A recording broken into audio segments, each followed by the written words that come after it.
Assalamualaikum warahmatullahi wabarakatuh. Saya Fajar Abdillah dari kelas 5I Manajemen dengan NPM 2105160457. Yang pertama, saya panjatkan puji dan syukur atas kehadiran Allah Subhanahu wa Ta'ala. Atas rahmat dan karunia-Nya saya dapat membuat video ini, dan saya ucapkan banyak terima kasih kepada Bapak dosen Muhammad Irfan Nasution dengan ilmunya sehingga saya dapat membuat proposal ini. Saya akan mempresentasikan hasil kerja proposal saya yang berjudul Pengaruh Pengembangan Karir dan Kompensasi Terhadap Kepuasan Kerja Melalui Kinerja Karyawan pada PT Telkom Indonesia Persero Tbk. Yang pertama, saya akan membacakan latar belakang. Keberhasilan dalam suatu organisasi untuk mencapai tujuan organisasi demi mewujudkan visi dan visi sangat tergantung dari peran dan kualitas sumber daya manusia yang ada di dalam organisasi tersebut. Oleh karena itu, diperlukan perkembangan sumber daya manusia secara terus-menerus agar diperoleh sumber daya manusia yang berkualitas dan dapat mempunyai peran yang lebih, sehingga dalam bekerja dapat memberikan hasil yang optimal. Dengan sumber daya manusia yang berkualitas, tentu saja akan meningkatkan produktivitas kerja dari suatu organisasi atau perusahaan. Perkembangan karyawan merupakan unsur penting dari berbagai upaya perusahaan untuk bersaing pada perekonomian yang baru, memenuhi tantangan persaingan global dan perubahan sosial. Selanjutnya masuk kepada rumusan masalah. Berdasarkan identifikasi dan batasan masalah di atas, permasalahan dalam penelitian adalah dirumuskan. Permasalahan dalam penelitian antara lain: yang pertama, apakah pengembangan karir berpengaruh terhadap kepuasan kerja karyawan dengan kompensasi? Dan yang kedua, apakah variabel kompensasi berpengaruh terhadap kepuasan karyawan? Tujuan penelitian. Penelitian ini tujuan yang ingin dicapai dalam penelitian ini adalah: yang pertama, untuk menganalisis seberapa besar pengaruh dari pengembangan karir terhadap kinerja para karyawan. Yang kedua, untuk menganalisis seberapa besar pengaruh kompensasi terhadap kepuasan karyawan. Selanjutnya kita masuk ke bab 2, yaitu landasan teori. Yang pertama itu pengembangan karir. Definisi pengembangan karir. Pengembangan karir merupakan proses peningkatan kemampuan kerja seseorang yang mendorong adanya peningkatan prestasi kerja dalam rangka mencapai karir yang diinginkan. Kegiatan pengembangan karir yang didukung oleh perusahaan, maka perusahaan mengharapkan adanya pengembangan karir yang didukung oleh perusahaan, maka perusahaan mengharapkan adanya pengembangan karir yang didukung. Umpan balik dari karyawan yaitu berupa prestasi kerja. Prestasi kerja merupakan sebuah hasil kerja yang dicapai seorang karyawan sesuai dengan standar perusahaan. Prestasi kerja yang dicapai seorang karyawan sesuai dengan standar perusahaan. Prestasi akan menambah manfaat baik dari pihak perusahaan maupun karyawan. Salah satu manfaat bagi karyawan yaitu dapat menambah pengalaman selama bekerja, sedangkan manfaat bagi perusahaan yaitu memudahkan untuk pengambilan keputusan. Landasan ini dari Wahyuni, Utami, dan Ruhana pada tahun 2014. Yang kedua, landasan kompensasi. Definisi kompensasi. Kompensasi adalah suatu bentuk balas jasa perusahaan terhadap pengorbanan waktu, tenaga, dan pikiran yang telah karyawan berikan pada perusahaan. Kompensasi dapat dikatakan sebagai suatu timbal balik yang diterima oleh karyawan sebagai pengganti kontribusi jasa yang telah diberikan pada perusahaan. Pemberian kompensasi dari perusahaan merupakan salah satu faktor penting dan berpengaruh di dalam pemilihan untuk bekerja di sebuah organisasi dari Fauzia tahun 2014.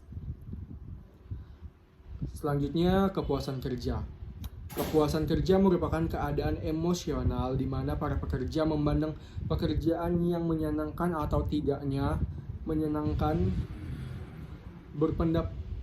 Asari dan Susilo pada tahun 2018 berpendapat bahwa kepuasan kerja adalah suatu respon emosional terhadap berbagai aspek pekerjaan.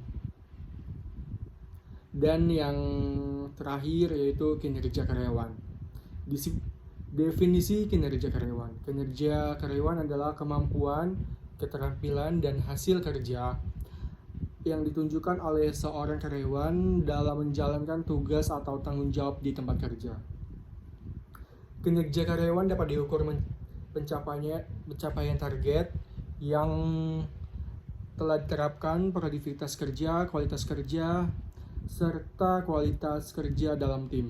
Kinerja merupakan kuantitas atau kualitas hasil kerja individu atau sekelompok di dalam organisasi dalam melaksanakan tugas pokok dan fungsi yang berpedoman pada norma, standar operasional, prosedur, kriteria, dan ukuran yang telah ditetapkan atau yang berlaku dalam organisasi menurut orang pada tahun 2017.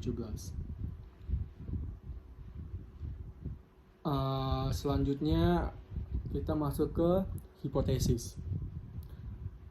Berdasarkan uraian-uraian di atas, maka dapat dirumuskan hipotesis merupakan dugaan sementara atau jawaban sementara.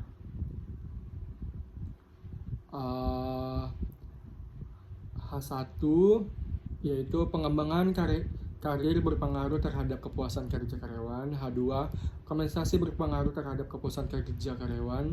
Dan yang terakhir pengembangan karir dan dimensi berpengaruh simultan terhadap kepuasan kerja karyawan.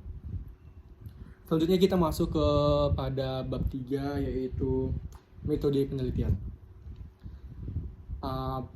Penelitian ini menggunakan metode kuantitatif yang disusun untuk meneliti kemungkinan adanya hubungan sebab akibat antara variabel-variabel bebas atau variabel terikat antara variabel pengembangan karir dan kompensasi terhadap kepuasan kerja melalui kinerja karyawan. Tempat dan waktu penelitian. Penelitian ini dilaksanakan pada tempat PT Telkom Indonesia Persero Tbk yang beralamat Jalan Raya Lintas Timur, Sumatera Utara. Waktu penelitian pada bulan November pada tahun 2023.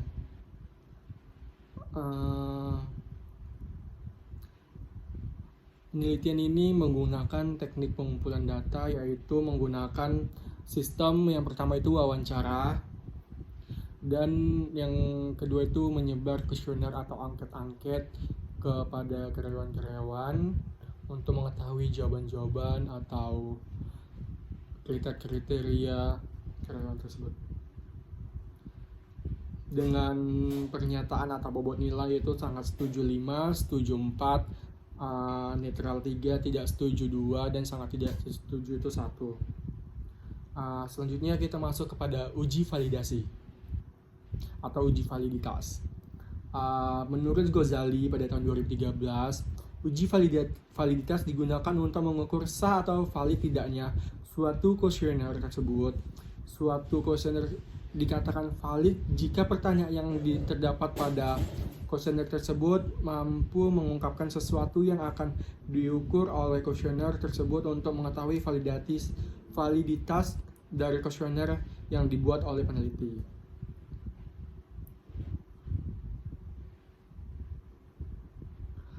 Program yang digunakan untuk menguji validasi ini adalah program komputer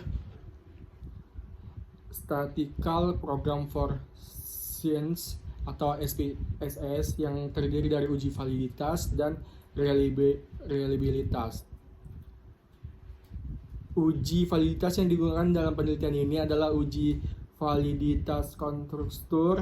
Ketentuannya apakah suatu item instrumen valid atau tidak adalah melihat trinilai probabilitas koefisien korelasinya.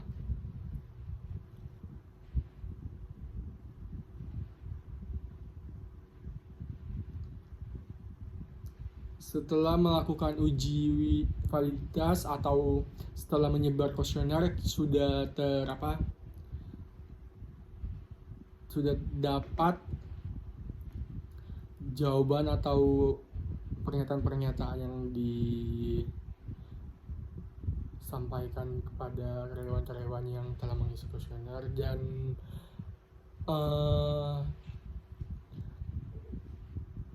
dan pernyataan itu semua valid, dapat dilihat di proposal yang saya telah buat. Selanjutnya masuk ke uji reliabilitas.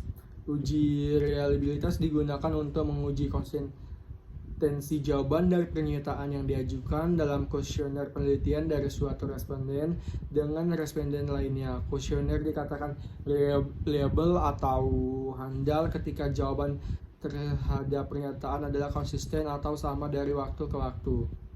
Pernyataan Gozali pada tahun 2013.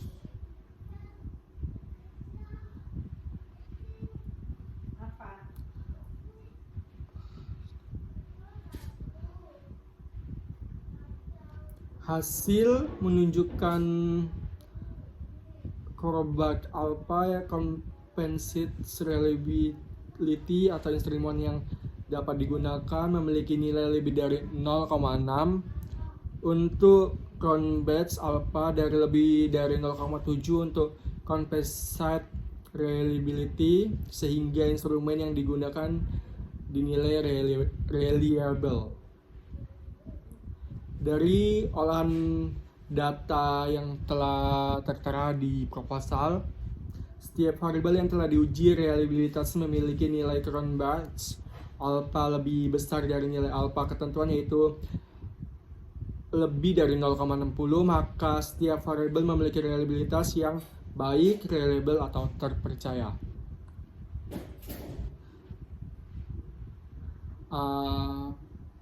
Mungkin itu yang dapat saya sampaikan. Lebih dan kurang saya ucapkan terima kasih. Wabillahi taufiq wal hidayah. Wassalamualaikum warahmatullahi wabarakatuh.